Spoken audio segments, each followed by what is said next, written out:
ओम वंदे गौ मातर। मित्रों, ब्रह्मलीन संत श्री डोंगरे जी महाराज द्वारा रचित ग्रंथ श्रीमद् भागवत रहस्य का हम पठन कर रहे हैं। मित्रों, हम तृतीय स्कंद में चल रहे हैं। हमने अभी तक देखा कि राजा परीक्षित शापित होने के बाद सुखदेव जी उनका निर्वाण करवाने यानी कि उनकी मृत्यु सुधारने के लिए आए हैं, जो उन्हें भागवत की कथा सुना रहे हैं। उसमें बहुत सारी कथाएं चल रही क्योंकि उनके प्रश्न हैं, उस अनुसार उत्तर हैं। तो हमने पहले देखा कि भाई किस प्रकार पृथ्वी की उत्पत्ति हुई है। उसके बाद पिछले अंक में जो हमने देखा था कि वाचस्पति और भामिति एवं देवहूति और ऋषि कर्दम के उदाहरण से कि पति पत्नी के संबंध कितने पवित्र होते हैं, कैसे होते हैं, और धर्म पत्नी क्या होती है। और आजकल धर्म पत्नी है काम पत्नी, उसका हमने अंतर देखा। और ये काम पत्नियां क्यों हैं इस पर हम कभी फिर चर्चा करेंगे, पर आज हम आगे बढ़ते हैं। श्री कृष्ण गोविंद हरे मुरारी, हे नाथ नारायण वासुदेवाय, जय श्री कृष्ण। मित्रों, आज की कथा है भगवान कपिल का जन्म, देवहूति का प्रश्न, उनका समाधान और कपिल गीता। कपिल गीता क्या है वो आज हम संक्षिप्त में देखेंगे। आगे बढ़ते हैं। योगी जन योग से ब्रह्मा के दर्शन कर सकते हैं, किंतु संसारी लोग शुद्ध भक्ति से भगवान को पुत्र रूप में प्राप्त कर सकते हैं और भगवान का लालन पालन कर सकते हैं। कपिल भगवान के जन्म लेने पर देवहूति ने कर्दम से कहा, अब गृहस्थाश्रम का आप त्याग कर सकते हैं। कर्दम कहते हैं कि मुझे इन 9 कन्याओं की चिंता हो रही है। एक युगल था, पति का दृढ़ विश्वास नहीं था। पत्नी ने श्याम वस्त्र पहने। पति ने कारण पूछा तो उसने कहा कि तुम्हारी दृष्टि में भगवान नहीं है, अतः मैं ये काले कपड़े धारण किए हैं। काले कपड़े कई जगह स्त्रियां तब पहनती हैं जब वो विधवा होती हैं, ये उस रूप में कहा गया है। अब उसका अर्थ आप समझ सकते हैं। महाभारत में एक कथा है, भीष्म ने प्रतिज्ञा की कि कल मैं अर्जुन का वध करूंगा। ये कथा दोबारा आई है, पहले भी हमने पढ़ी थी, पर थोड़ा सा भेद है। भीष्माचार्य की प्रतिज्ञा व्यर्थ नहीं हो सकती। पांडव सेना में हाहाकार मच गया। अर्जुन तो नित्य नियमानुसार भगवत चिंतन करते हुए सो गए। श्री कृष्ण को चिंता होने लगी कि कल मेरे अर्जुन का क्या होगा। वे अर्जुन से मिलने गए। अर्जुन को सोते हुए देखे। श्री कृष्ण ने उन्हें जगाकर पूछा कि तुम सो रहे हो, तुम सो कैसे सकते हो, तुम्हें आज नींद कैसे आ रही है। तो अर्जुन ने कहा कि मेरे लिए आप स्वयं जाग रहे हैं, तो मुझे चिंता करने की क्या आवश्यकता है। मैंने अपना कर्तव्य निभा लिया, अब आपको अपना कर्तव्य निभाना है। मनुष्य का कर्तव्य है कि अनन्य शरणागति स्वीकार करे। वह सदा यही विचार करे कि मेरे मरने से श्री कृष्ण की अपकीर्ति होगी या मेरे मरने की चिंता मेरे प्रभु को करनी है, मुझे नहीं करनी है। और मित्रों, मैं इस बात को अपने जीवन में स्वीकार कर चुकी हूँ, इसीलिए कुछ भी हो मैंने एक बात स्वीकार की, मृत्यु स्वीकार है, पर मुझे डॉक्टर के पास जाना स्वीकार नहीं है, क्योंकि काम बाकी है तो ईश्वर रास्ते दिखाएंगे। और ये बात मैंने कई वीडियो में अपने कही है कि भाई यदि मेरा संसार में काम बाकी है तो मुझे जिंदा रखने की जिम्मेदारी आपकी है, वरना मेरी निजी जीवन की जिम्मेदारियां पूरी हो चुकी हैं। बुलाना है बुला लो, मुझे कोई आपत्ति नहीं है। अब ऊपर वाला जिंदा रखे तो ये उनकी इच्छा है। कर्दम कहते हैं कि मुझे 9 कन्याओं की चिंता है। तो ब्रह्मा ने कहा, तुम क्यों चिंता करते हो, तुम्हारे घर तो स्वयं भगवान पधारे हैं, तुम उनकी चिंता करने के बदले प्रभु का चिंतन करो। वल्लभाचार्य जी ने कहा कि चिंता कदापि न कर्या, सेवा स्मरण करते हुए जो वैष्णव तन्मय होते हैं उनकी चिंता ठाकुर जी करते हैं, व्यक्ति को चिंता नहीं करनी होती है। ब्रह्मा 9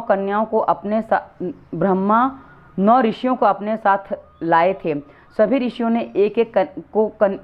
को एक एक कन्या दी। अत्रि को अनुसुईया, वशिष्ठ को अरुंधति। कर्दम ऋषि ने विचार किया कि अब अपने सिर से सारा बोझ उतर गया है। वे कपिल के पास आए और कहने लगे कि मुझे संन्यास लेना है। अब आप विचार करिए कितना अच्छा दृश्य है कि पिता अपने पुत्र को ही गुरु मानकर उनसे संन्यास की बात कर रहे हैं। और ऐसा ही जो कथा चल रही है, सुखदेव जी जो कथा सुना रहे हैं, उनको कथा सुनने के लिए उनके श्रोता में बैठे हैं उनके पिता व्यास जी और उनके दादाजी ऋषि पराशर। ये कितना पवित्र दृश्य होता है। केवल ईश्वर के लिए जो जिए वही सन्यासी है। कपिल ने कहा कि आपकी इच्छा योग्य ही है। संन्यास लेने के बाद आप किसी प्रकार की चिंता ना करें, आप अपना जीवन ईश्वर को अर्पित कर दें। मुक्ति 2 प्रकार की होती है। कैवल्य मुक्ति, इसमें जीव ईश्वर में लीन होता है और दोनों एक बन जाते हैं, जिसे हम अद्वैतवाद कहते हैं। भगवती मुक्ति, इसमें भी ईश्वर से जीव प्रेम से एक होता है, किंतु थोड़ा सा द्वैत बनाकर नित्य लीला नित्य सेवा में मगन रहता है। कर्दम ऋषि ने संन्यास ग्रहण किया। जो हमने द्वैत अद्वैत पहले देखा था ना, ये उसी का वर्णन है। द्वैत यानी कि भगवती मुक्ति, क्यों अद्वैत तो हो जाता है लेकिन थोड़ा सा भेद रखता है ताकि मैं ईश्वर की सेवा कर सकूं, वो कुछ ऐसे काम करना चाहते हैं, उसको आनंद आता है उसमें, इसलिए थोड़ा सा भेद रखता है, भिन्नता रखता है। चलिए आगे बढ़ते हैं। परमात्मा के लिए सभी संसार सुखों का त्याग ही संन्यास है। त्याग करने पर संन्यास उजागर नहीं होता। कई लोग निवृत्ति लेने पर भी, निवृत्त होने पर भी दूसरी नौकरी को ढूंढते हैं। सरकार ने जब कह दिया कि तुम नौकरी करने योग्य नहीं हो तो फिर दूसरी नौकरी क्यों ढूंढते हो? अब तो भगवान के भजन करने के दिन आए हैं। संन्यास की विधि देखने से वैराग्य आता है। संन्यास की क्रिया में विरजा होम करना होता है। देव, ब्राह्मण, सूर्य, अग्नि आदि की साक्षी में विरजा होम किया जाता है। यहाँ ब्राह्मण का तात्पर्य गुरुजी से होता है, क्योंकि गुरुजी के सम्मुख ये चीज़ें होती हैं। फिर नदी में स्नान करके लंगोटी फेंककर नग्नावस्था में बाहर निकलना पड़ता है। आदि नारायण का चिंतन करते करते कर्दम ऋषि को भगवती मुक्ति मिली। कपिल गीता का आरंभ हुआ। प्रसंग दिव्य है। पुत्र माता को उपदेश दे रहे हैं। भागवत के इस महत्व के प्रकरण में इसके 9 अध्याय हैं। कपिल गीता का प्रारंभ 25वें अध्याय से है। इसमें सांख्य शास्त्र का उपदेश है। 3 अध्यायों में पहले वेदांत का ज्ञान आता है और अंत में भक्ति का वर्णन किया गया। फिर उसके बाद संसार चक्र का वर्णन है। मित्रों, अब माँ अपने पुत्र के सामने दीक्षा लेने आ रही है। देवहूति ने सोचा कि ऋषियों ने मुझसे कहा था कि यह बालक माता का उद्धार करने के लिए आया है, तो मैं कपिल भगवान से प्रश्न पूछूं जिसका वे अवश्य उत्तर देंगे। देवहूति ने कपिल भगवान के पास आकर उनसे कहा कि यदि आपको अनुमति हो तो मैं आपसे कुछ पूछना चाहती हूँ। अब आप देखिए कि माता को जब पता है कि मेरा पुत्र कौन है तो उसी अनुसार मानकर वो अपने पुत्र से अनुमति लेती है। अन्यथा माता को पुत्र से अनुमति लेने की क्या आवश्यकता, पर हाँ, माता को पता है इसलिए अनुमति ले रही हैं। कपिल ने कहा, माता संकोच मत करो, तुम जो कुछ पूछना चाहती हो पूछो। माता देवहूति ने आरंभ में शरणागति स्वीकार कर ली। बिना ईश्वर का सहारा लिए जीव का उद्धार नहीं होता। गीता में अर्जुन ने भी पहले शरणागति स्वीकार की थी और भगवान से कहा था, शिष्यते अहम शाधि मां त्वाम प्रसन्नम। देवहूति ने पूछा, जग में सच्चा सुख कहाँ है? जगत में सच्चा आनंद कहाँ है? नित्य आनंद कहाँ है जिसका नाश कभी ना हो सके? ऐसा आनंद मुझे कहो। अनेक बार इंद्रियों का लालन पालन करने में कोई सार नहीं है। इंद्रियों ने जो कुछ मांगा सभी कुछ मैंने दिया, किंतु वे तृप्त नहीं होती हैं। इंद्रियां हर रोज नए नए विषय मांगती हैं। जीव को रस सुख की ओर खींचती हैं, आंखें रूप सुख की ओर, त्वचा स्पर्श सुख की ओर खींचती हैं। कई लोग याद करते हैं कि 2 महीने से अमुक वस्तु नहीं खाई है, 2 महीने से कोई चीज़ नहीं खाई, यह याद करते हैं, किंतु इस चीज़ को कितनी बार खाया वो नहीं याद करते। खा पीकर जीव को संतोष दिया नहीं कि आंखें परेशान करने लगती हैं। 2 महीने से यह फिल्म नहीं देखी है, 2 महीने से फिल्म नहीं देखी है। ऐसा सोच ही रहे थे कि इतने में पत्नी आती और कहती है, पड़ोस के लोग तो महीने में 4 बार फिल्म देखने जाते हैं, नई फिल्म उन्होंने देख ली है, हम कब जाएंगे? अब ये देखिए किस तरह की, तब ये 80 के दशक का है तो उस समय मनोरंजन के विशेष साधन नहीं थे। लोग फिल्में देखने जाते थे, रेडियो पे गाने सुनते थे, और क्योंकि तब कैसेट आदि खरीदना भी बड़ा महंगा पड़ता था। 25-30 रुपए की उस समय कैसेट आती थी, 20-25 रुपए के आसपास की। तो सोचो कैसेट कितनी महंगी, उस समय 20-25 रुपए की कितनी मूल होते थे। और ऐसे ही लोगों को मनोरंजन होता था तो भाई फिल्म देखने जाते थे। अब आगे बढ़ते हैं। रुपए पैसे खर्च करके फिल्म देखने के लिए अंधेरे में बैठते हैं। उन्हें सुधरा हुआ कहीं या बिगड़ा हुआ, कुछ तो कहते हैं कि जी हम तो धार्मिक फिल्म देखते हैं। धार्मिक चित्र भी नहीं देखने चाहिए, क्योंकि वो चलचित्र है ना, क्यों नहीं देखने चाहिए? क्योंकि राम का अभिनय करने वाला राम तो नहीं होता। राम का अभिनय करने वाला यदि स्त्री को काम भाव से देखता है तो उसकी फिल्में नहीं देखनी चाहिए। राम जैसा ही कोई पुरुष राम का अभिनय निभाए तो अच्छा होगा। आप कहेंगे कि मैं कटु बातें कह देता हूँ, किंतु मैं जो देख रहा हूँ वही कह रहा हूँ। विलासी चित्र देखने से जीवन बिगड़ता है। और आजकल हम देखते हैं फेसबुक व्हाट्सएप पर बहुत सारे चित्र आते हैं, वो भगवान के नाम पर जो सीरियलों में जिन्होंने रोल निभाए हैं उन्हीं के चित्र भेजते रहते हैं, उन्हीं को सीताराम और ना जाने क्या क्या कहते रहते हैं। तो ये उचित नहीं है, ये अनुचित है। इसलिए ध्यान ये रखो कि ईश्वर का स्वरूप जो है वो वैसे कैरेक्टर नहीं है, क्योंकि जो पात्र निभा रहे हैं वो वैसे नहीं है जैसे हमारे ईश्वर हैं। तो इसलिए बस हम ये बात आपको बता रहे जो उन्होंने बताई है। एक स्थान पर शंकर स्वामी ने कहा कि ये इंद्रियां चोर हैं। इंद्रियां तो चोर से भी अधिक बुरी हैं। चोर तो जिनके घर में जिनके सहारे रहता है वहाँ चोरी नहीं करता है, जबकि इंद्रियां तो अपने पति के समान आत्मा को ही धोखा देती हैं, उनके साथ ही छल करती हैं। देवहूति कहती है कि इन चोर सी इंद्रियों से मैं उकता गई हूँ। मुझे बताओ कि जगत में सच्चा सुख और सच्चा आनंद कहाँ है, उसे पाने के लिए कौन सा साधन करना है। कपिल भगवान को आनंद हुआ। वे बोले, माता, किसी जड़ वस्तु में आनंद नहीं रह सकता। आनंद तो आत्मा का स्वरूप है। अज्ञानवश जीव जड़ वस्तु में आनंद खोजता है। जड़ वस्तु में आनंद नहीं रह सकता। संसार के विषय सुख तो देते हैं किंतु आनंद नहीं देते। जो तुम्हें सुख देगा वही तुम्हें दुख देगा, किंतु भगवान हमेशा आनंद ही देंगे। आनंद परमात्मा का स्वरूप है। संसार का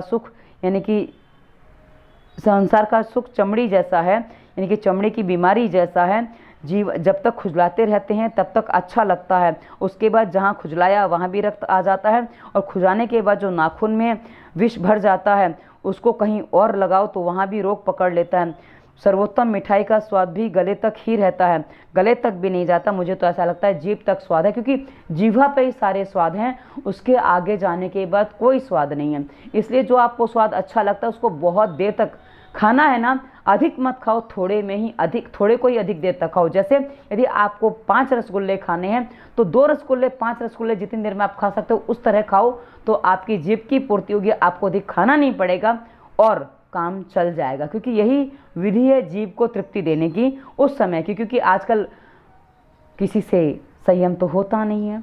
तो भाई जो अधिक हानि करे उससे अच्छा है कि कम हानि करे या ना हानि करे, उस स्थिति में आप रहो। इसलिए मैं उदाहरण ये देती हूँ।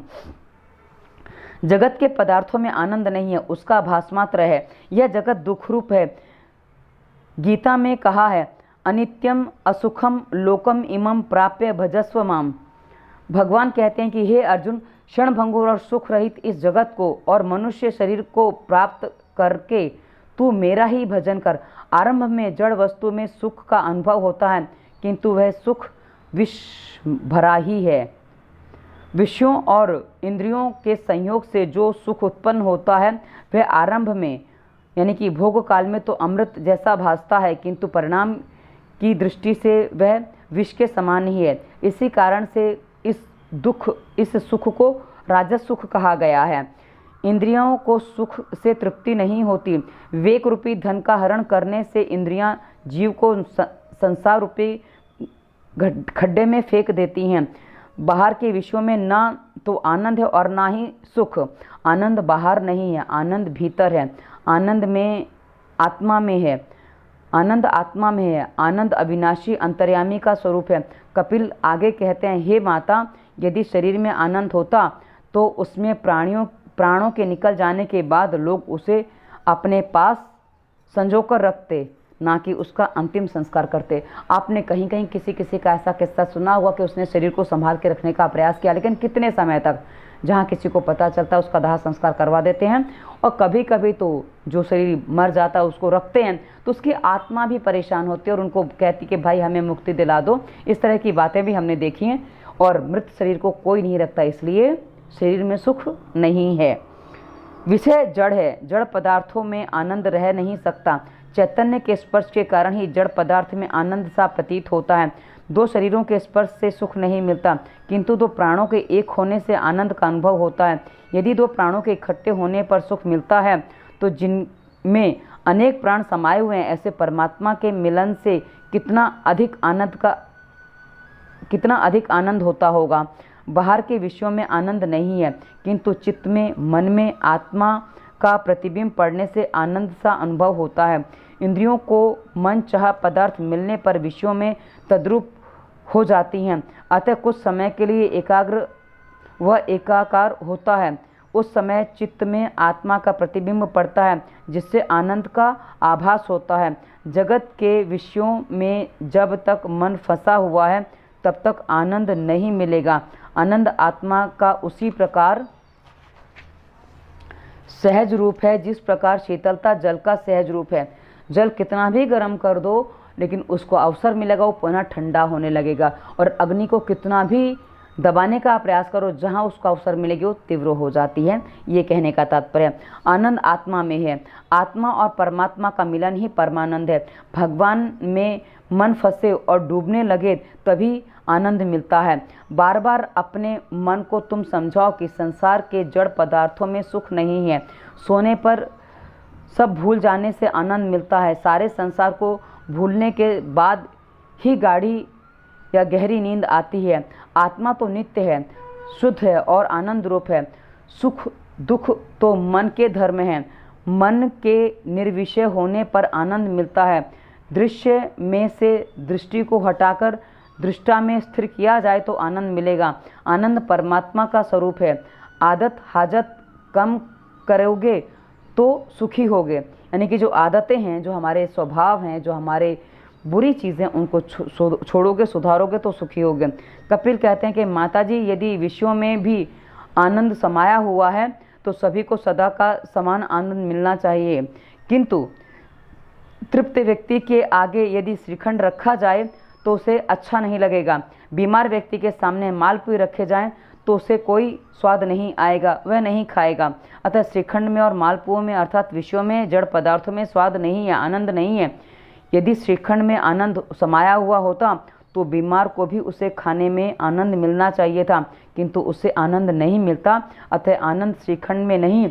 इसी प्रकार सभी विषयों को समझना चाहिए। यहाँ तो श्रीखंड और मालपुए का उदाहरण दिया है। बाकी संसार में जो कुछ है, ये मिल जाए वो मिल जाए, सोना चांदी, ये पद प्रतिष्ठा, उसमें सबका यही स्थिति है। संसार के पदार्थों में तो आनंद नहीं है, किंतु इंद्रियों को मन चाहे विषय पदार्थ मिलने पर वे अंतर्मुखी होती हैं। अंतर्मुख हुए मन में ईश्वर का प्रतिबिंब पड़ता है। संसार के पदार्थों में आनंद नहीं है। इंद्रियां जब मनचाहे विषय पदार्थों के मिलने पर, यानी कि यहाँ मनचाहे पदार्थ या संसारिक पदार्थ नहीं, आत्मिक पदार्थों के बारे में बात की गई है, वो मिलने पर अंतर्मुखी होती है और अंतर्मुख हुए मन में ईश्वर का प्रतिबिंब पड़ता है। अतः आनंद होता है। मन के आनंद आने पर सुख मिलता है और बाहर जाने पर सुख उड़ जाता है। कल्पना करो कि एक सेठ श्रीखंड पुरी का भोजन कर रहा है। उस समय क्या है ना, आज की तरह पिज्ज़ा बर्गर ये सब हॉट डॉग कोल्ड डॉग ये सब होटल का खाना तो ज़्यादा होता नहीं था। उस समय कोई नहीं खाता था। मतलब साल में एक आध बार कभी कोई होटल वगैरह में जाता था। उस समय ब्याह आदि में जाओ ना, विवाह आदि प्रोग्रामों में, तो वहाँ भी गिना चुना भोजन होता था। भाई जैसे हमारे यहाँ, मैं उत्तर भारत से, तो वहाँ कदुआ पूरी, मठे के आलू ये चलता था। हरियाणा में मैंने देखा लड्डू परोसे जाते थे और उसके बाद सब्जी और पूड़ी होती थी। मतलब उस समय दाल चावल जैसी स्थिति नहीं होती थी। हाँ, मैंने गुजरात में आके देखा था कि गुजरात में विवाह में भी दाल चावल परोसा जाता था। वैसे हमारे यहाँ तो दाल चावल कच्ची रसोई मानी जाती तो इसलिए नहीं बनता है, पर हाँ बाकी जगह कई जगह चलता भी है। महाराष्ट्र में वरण भात चलता है, वरण भात कहते हैं, नहीं दाल चावल को वरण भात कहते हैं महाराष्ट्र में। चलिए आगे बढ़ते हैं। इतने में ही कहीं से कल्पना करो कि एक सेठ श्रीखंड पुरी का भोजन कर रहा है। इतने में कहीं से तार आ जाता है कि उसका कारोबार डूब गया। वहीं श्रीखंड उसे विष के समान लगेगा और खाने का बिल्कुल मन नहीं करेगा, क्योंकि अब मन दुखी हो गया है, तो अब ये खाने की कोई इच्छा नहीं बची है। संसार के जड़ पदार्थों में आनंद नहीं है। जब आनंद मिलता है, चेतन परमात्मा के संबंध के कारण ही मिलता है। परमात्मा के साथ संबंध होने पर ही आनंद मिलेगा। जीव कपटी है, परमात्मा भोले हैं। जीव उपेक्षा करेगा तो भी परमात्मा उसके अपराध को क्षमा कर देंगे। आनंद नारायण का स्वरूप है। आनंद का विरोधी शब्द नहीं मिलेगा। आनंद यह ब्रह्म स्वरूप है। जीवात्मा भी आनंद रूप है। अज्ञान के कारण जीव आनंद को ढूंढने के लिए बाहर जाता है। बाहर का आनंद लंबे समय तक टिक नहीं सकता। आत्मा के लिए कोई वास्तविक सुख दुख नहीं है। सुख दुख मन में होते हैं। सुख दुख मन का धर्म है। जन्म मरण शरीर का धर्म है। भूख और प्यास आत्मा के धर्म है। मन में सुख दुख होने पर आत्मा कल्पती है कि मुझे दुख होता है। मन पर हुए सुख दुख का आरोप अज्ञान से आत्मा अपने पर करती है, क्योंकि आत्मा ब्रह्म स्वरूप है और ब्रह्म निर्दोष है, इसलिए आत्मा उसे अपना मान लेती है कि भाई ये मेरी भूल है। आत्मा स्वरूप में उपाधि के कारण सुख दुख का भास होता है। आत्मा स्फटिक मणि जैसी रंगहीन है, शुद्ध है। उसमें विषयों का प्रतिबिंब पड़ने से मन के कारण आत्मा मानती है कि उसे सुख दुख हुआ है। स्फटिक मणि के पीछे जिस रंग का फूल रखोगे वैसे ही रंग दिखाई देगा। वह रंग स्फटिक मणि का नहीं, फूल का है। स्फटिक मणि रंगहीन है, उसके पीछे गुलाब का फूल रखोगे तो वह वैसा दिखाई देगा, कोई और रंग रखोगे तो वैसा दिखाई देगा। यानी कि जिसके संसर्ग में आता है स्फटिक मणि वैसा ही रंग उसमें दिखता है। जल में चंद्रमा का प्रतिबिंब पड़ता है, जल के हलचल के कारण वह प्रतिबिंब भी हलता है, कंपित होता है, किंतु वास्तविक चंद्रमा पर उसका कोई भी प्रभाव नहीं पड़ता। इसी प्रकार देहादि के धर्म स्वयं न होते हुए जीवात्मा उन्हें अपने में कल्पित कर लेता है, अन्यथा जीवात्मा तो निर्लेप है। जीवात्मा में देखे जाते हुए देहादि के धर्म इस प्रकार दूर होंगे। निष्काम भागवत धर्म के अनुसार भगवान की कृपा से और उसी के प्राप्त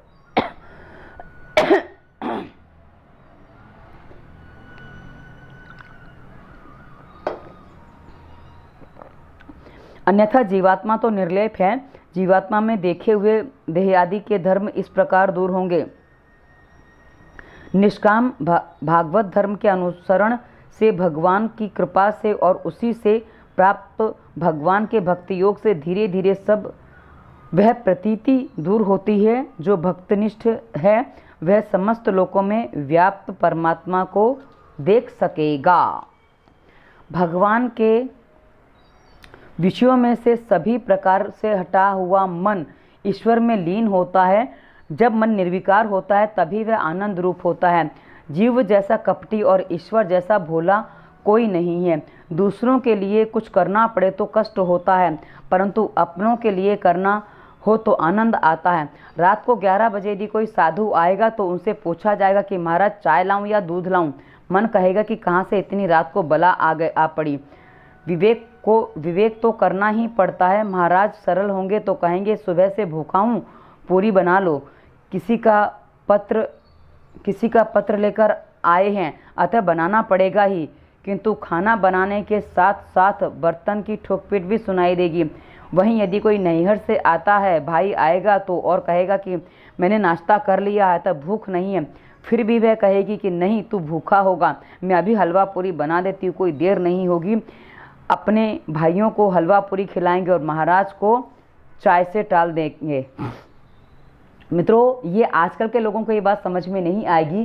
पहले जब फ़ोन आदि नहीं होते थे, चिट्ठी पहुंची नहीं पहुंची समय लग जाएगा, तो और तब होटलों में लोग नहीं रुकते थे, तो क्या होता था कि जैसे किसी शहर जा रहे हैं, उसमें कोई परिचित रहता है अपने किसी परिचित का, तो उसकी चिट्ठी लिखवा लेंगे कि भाई फलाने ने भेजा है, और इस तरह से लोग जाते थे और इसी तरह से लोगों की यात्राएं होती थी। वही इसका वर्णन है कि भाई कोई ऐसे आ जाता तो हम क्या करते थे। और इसीलिए पहले कहा जाता था कि रात को रसोई सूनी नहीं छोड़नी चाहिए, रसोई में कुछ रहना चाहिए, क्योंकि इस तरह कोई आ जाए तो उसको भोजन तो कराया जा सके, क्योंकि पहले चूल्हा जलाना पड़ता था, बहुत सारा काम हो जाता था इसलिए। और चूल्हा रात को लगा दिया तो सुबह फिर उसको पोता नहीं जाता था, रात का पोता काम चल गया। और पहले जो कच्ची रसोई होती थी ना, उसमें चूल्हा पोत के ही नया भोजन पकता था, यानी कि रोज़ का रोज चूल्हा शुद्ध होता था। ऐसा कहने का तात्पर्य है, ये इसलिए सारी बातें कही गई हैं।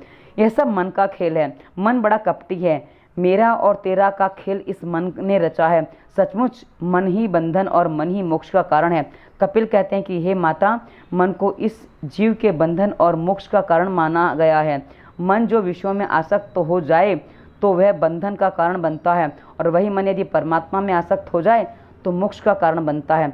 भगवान मनुष्य का शरीर या घर नहीं बल्कि हृदय देखते हैं। मन विशाल हो तो भगवान आते हैं।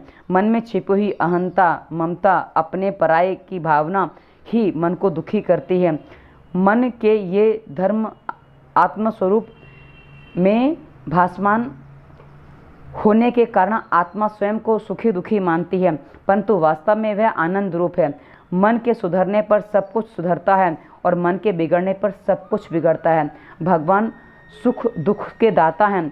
अहमन्यता और ममता उन्हीं पर छोड़ दें और आनंद स्वरूप छोड़ देने पर ही आनंद रूप मिलता है। मतलब ममता और अपना जो अहम है वो उन पर छोड़ दें, ईश्वर पर, तो आनंद की प्राप्ति अपने आप होती है। अब भेद हम कैसे करते हो हमने बता दिया, और ये आप अपने घर में भी देख लो कि अपना बच्चा रोया तो बड़ा कष्ट होता है, पड़ोसी के बच्चे को कुछ होता तो उतना हम नहीं सोचते हैं, और किसी शत्रु के बच्चे को हो तो कई बार लोग खुश भी हो जाते हैं। ऐसा नहीं होना चाहिए। आगे बढ़ते हैं। पाप करने के लिए किसी को प्रेरणा देने की आवश्यकता नहीं पड़ती, किंतु पुण्य करने के लिए प्रेरणा देने की आवश्यकता होती है, क्योंकि मन अधोगामी है। मनुष्य का मन पानी की भांति खड्डे की ओर ही बहता है। जल की तरह मन भी अधोगामी है। जिस प्रकार जल निम्न गति करता है, कि जल कहीं भी कितना भी उछाल दो वो नीचे जाएगा, मोटर से पानी ऊपर चढ़ाओगे तो भी वो नीचे जाएगा, और अग्नि को कितना भी दबाने का प्रयास करो वो ऊपर जाती है। इसका कारण है क्योंकि सागर जो है ना वो नीचे की ओर है, इसलिए जल नीचे को गति करता है, और सूर्य ऊपर है इसलिए अग्नि ऊपर को गति करती है। ये अपने अपने जो गंतव्य है उनकी यात्रा करता है, हर कोई करता है, और मनुष्य है जो अपने गंतव्य की यात्रा नहीं करता, इसलिए दुखी होता है, क्योंकि मनुष्य का गंतव्य ईश्वर, क्योंकि ईश्वर की संतान है तो हमारा गंतव्य वो होना चाहिए। जल की भांति मन का स्वभाव भी ऊपर नहीं है, नीचे की ओर जाने का है। इस मन को ऊपर चढ़ाना है तो उसे परमात्मा के चरणों में ले जाना है। यंत्र के संग से में आने पर पानी ऊपर चढ़ता है, उसी तरह मंत्र के संग आने पर मन ऊपर चढ़ता है। मन को मंत्र का संग दो, मंत्र का संग होगा तो अधोगामी मन ऊर्ध्वगामी बनेगा। जिसने अपना मन सुधारा है वह दूसरों को भी सुधार सकेगा। मन को सुधारने का और कोई साधन नहीं है। मन शब्द के अक्षरों को उलट देंगे तो नम बनेगा। नम और नाम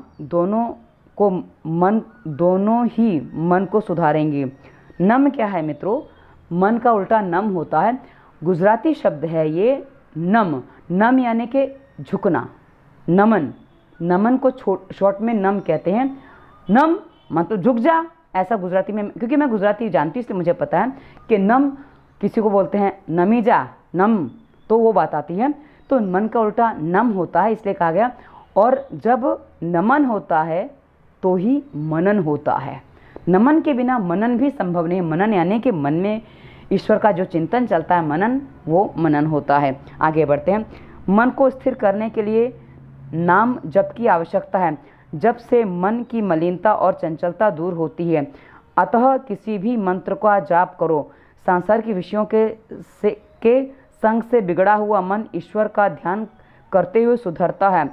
सभी के अंदर परमात्मा है, फिर भी वे सभी का दुख दूर नहीं करते हैं। अंदर विराजे हुए चैतन्य रूप परमात्मा का मन बुद्धि को प्रकाश देते हैं। भगवान का स्वरूप ऐसा तेजोमय है कि हम जैसे साधारण जीव उन्हें देख नहीं पाते हैं।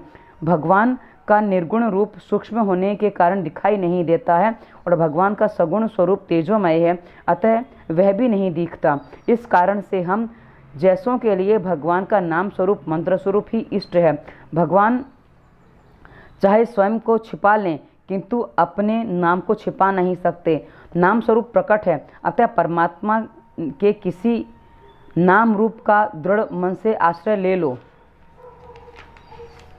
मंत्र के बिना मन शुद्धि नहीं होती। और मंत्र जाप का सीधा सा अभिप्राय है कि मंत्र का जो अर्थ है उसका चिंतन आपके मन में चलना चाहिए, कि आप जिस भी मंत्र का जाप करें उसका चिंतन साथ में चले तो मंत्र जाप पूरा होता है। क्योंकि उसका अर्थ जब आपको समझ में आता है, अर्थ की भावना जब आप समझते हैं तो वो आपके मन को परिवर्तित करती है। वरना माला तो कर में फिरे, जीभ फिरे मुख माई, और मनमुआ तो दो दिशी फिरे, ये तो सिमरन नाही, ये वाली बात आ जाती है। और दूसरा एक दोहा ऐसा ही मिलता है कि कबीर माला काठ की कहा समझावे तो मन ना फिरावे अपना का फिरावे मोय। और अधिकांश माला काट यानी कि तुलसी की माला ले लो, रुद्राक्ष की माला ले लो, ये लकड़ी की माला, वैसे देखा जाए तो लकड़ी की माला है, ये वाली बात है। पर हाँ, उसमें भावना बनती है तो रुद्राक्ष और तुलसी भी है, ये वाली बात है। बिगड़ा हुआ मन ध्यान के साथ तप करने से सुधरेगा। लौकिक वासना से मन बिगड़ता है और सद्भावना के आगे वह सुधरेगा। वासना का नाश वासना से ही करना पड़ता है, अतः वासना का नाश सद्भावना से होगा, विनाश सद्भावना से होगा। जब मनुष्य विचार करेगा कि मुझे जन्म मरण के फेरों से मुक्त होना है, मुझे गोलोक कथा में जाना है, मुझे किसी माता के गर्भ में नहीं आना है, मुझे इसी जन्म में परमात्मा के दर्शन करने हैं, ऐसी भावना रखने से मन सुधरेगा।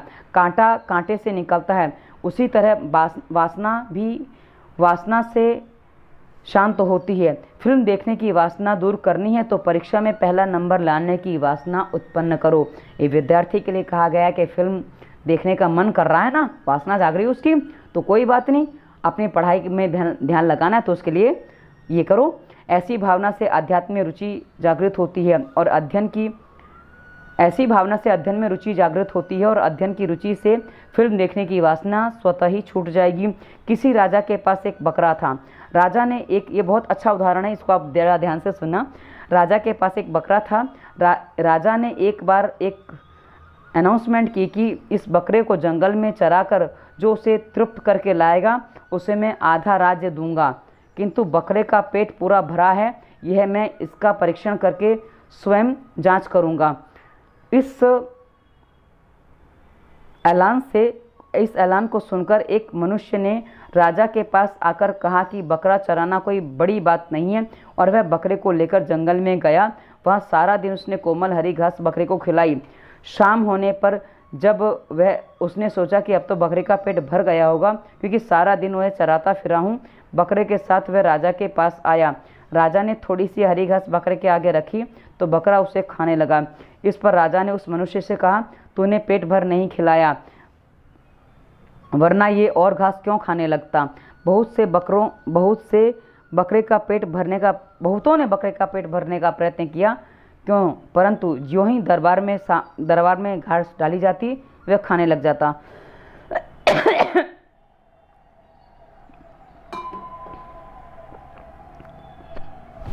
एक सत्संगी ने विचार किया कि राजा के इस ऐलान में जरूर कोई रहस्य है, तत्व है, मैं युक्ति से काम लूँगा। वह बकरे को चराने के लिए गया। जहाँ भी बकरा घास खाने जाता तो वह उसे लकड़ी से मार देता। सारे दिन में कई बार ऐसा हुआ। अंत में बकरे ने सोचा कि यदि मैं घास खाने का प्रयत्न करूँगा तो मुझे मार खानी पड़ेगी। शाम को वह सत्संगी बकरे को लेकर राज दरबार में लौटा। बकरे को घास बिल्कुल नहीं खिलाई थी, फिर भी उसने राजा से कहा कि मैंने इसे भरपेट खिलाया, अतः यह अब बिल्कुल घास नहीं खाएगा, परीक्षण करके देख लीजिए। राजा ने घास डाली लेकिन उस बकरे ने नहीं खाया, तो उसने देखा और सूंघा तक नहीं। खाना तो छोड़ो, घास की तरफ बकरे ने देखा और उसको सूंघा भी नहीं। बकरे के मन में बात बैठ गई थी, घास खाऊंगा तो मार पड़ेगी, अतः उसने घास नहीं खाई। यह बकरा हमारा मन ही है। बकरे को घास चराने के लिए जाने वाला जीवात्मा राजा परमात्मा है। मन को मारो, मन पर अंकुश रखो, मन सुधरेगा तो जीव सुधरेगा। मन को विवेक रूपी लकड़ी से रोज पीटो। रोज भोग से जीव तृप्त नहीं हो सकता, नित्य त्याग में ही तृप्ति समाई हुई है। मन अहंता और ममता से भरा हुआ है। मन जब कुछ मांगे तब उसे विवेक रूपी लकड़ी से मारोगे तो वह वश में आ जाएगा। रामदास स्वामी ने मन को बोध दिया है। दृढ़ वैराग्य, तीव्र भक्ति एवं यम नियम आदि के अभ्यास से चित्त वश में होता है और स्थिर होता है, अतः धीरे धीरे प्रकृति भी अदृश्य हो जाती है। संसार पर वैराग्य लाने का उपाय है। अब ये उपाय हम अगले अंक में पढ़ेंगे कि भाई क्या स्थिति बनती है। आज का अंक यहीं विराम देते हैं। आज हम अपनी कथा को यहाँ विराम देते हैं। श्री कृष्ण गोविंद हरे मुरारी, हे नाथ नारायण वासुदेवाय। जय श्री कृष्ण। धन्यवाद। वंदे मातरम।